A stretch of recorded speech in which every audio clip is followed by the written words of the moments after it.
دو تین باتیں عرض کر دوں. حضور مفتی اعظم ہند کے اعلان کا وقت آخری وقت ہے اور آپ بستر پر آرام فرما ہیں، اٹھنے کی قابل نہیں ہیں، اس طرح بیمار ہیں، نحیف و کمزور ہو چکے ہیں. تب تک ایک کلکٹر صاحب بریلی شریف کے کلکٹر بن کر کے آئے. ایک صاحب ان کو ملاقات کروانے کے لیے کرائے.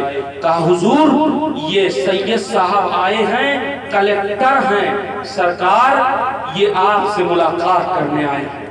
حضور مفتی اعظم ہند جو آنکھیں کھولتے نہیں تھے، جیسے سید صاحب کا لفظ کانوں میں گیا آنکھ کھل گئی، چہرے پر نظر جاتی ہے، اٹھنے لگتے ہیں، اٹھ کر بیٹھنے لگتے ہیں.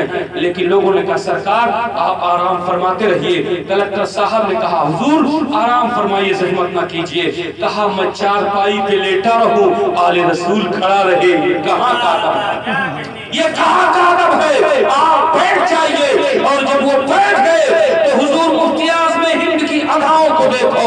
اب نگاہ کھولی اور کلکٹر صاحب کے گلے میں ٹائی لگی ہوئی تھی، اسے پکڑ لیا. کہا یہ کیا کر رہے ہیں آپ؟ اسے اتار دیجئے، یہ حرام ہے، حرام ہے، حرام. کلکٹر صاحب نے جب اسے اتار دیا، اب حضور مفتی اعظم ہند کی عقیدت دیکھو. اپنے ہاتھوں کو جوڑ لیا. کہا اے سید صاحب میرا کچھ نہیں ہے، جو میں کہہ رہا ہوں سب آپ کے گھر کی بات بتا رہا ہوں. برا نہ مانیے، مجھے معاف کر دیجئے، ورنہ میری حرکت پر اگر آپ ناراض ہو گئے تو میری آخرت تباہ ہونے کا خطرہ ہے.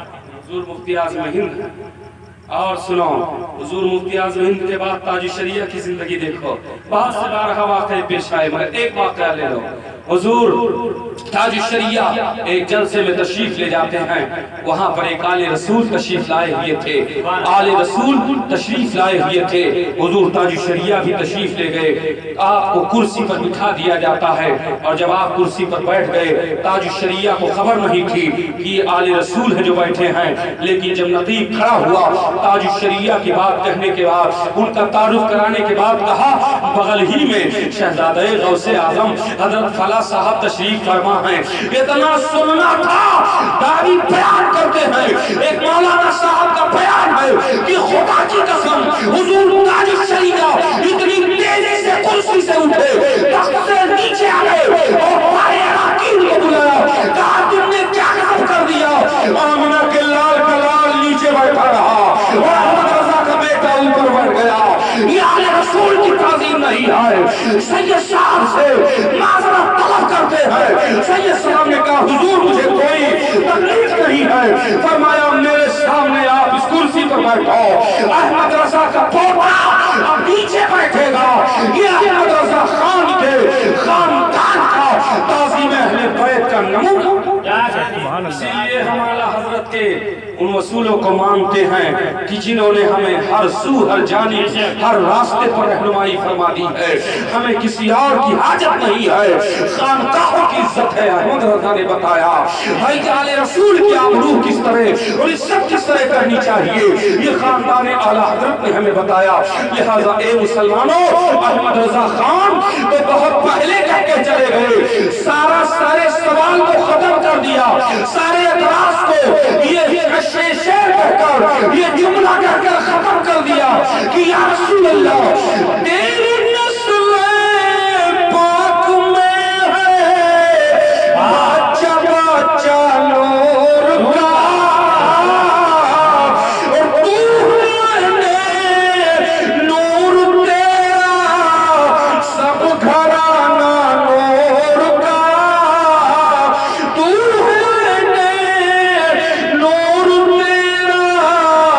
سب گھرانہ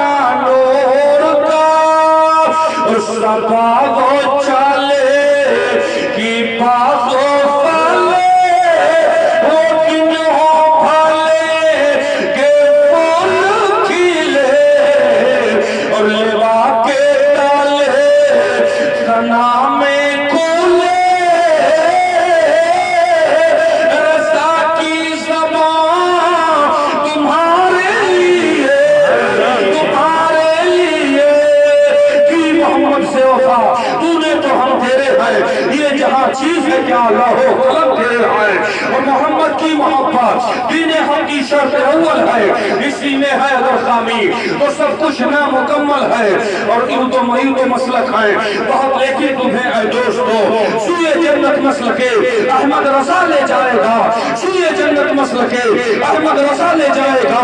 احمد رضا کا مسئلہ پورے پھلے جہاں میں ہم سنیوں کے دل کا ارمان بولتا ہے، ہم سنیوں کے دل کا ارمان بولتا ہے۔ بیدم یہی تو پانچ ہیں مقصود کائنات، خیر النساء حسین و حسن مصطفیٰ علی وما علینا الا البلاغ۔ السلام علیکم۔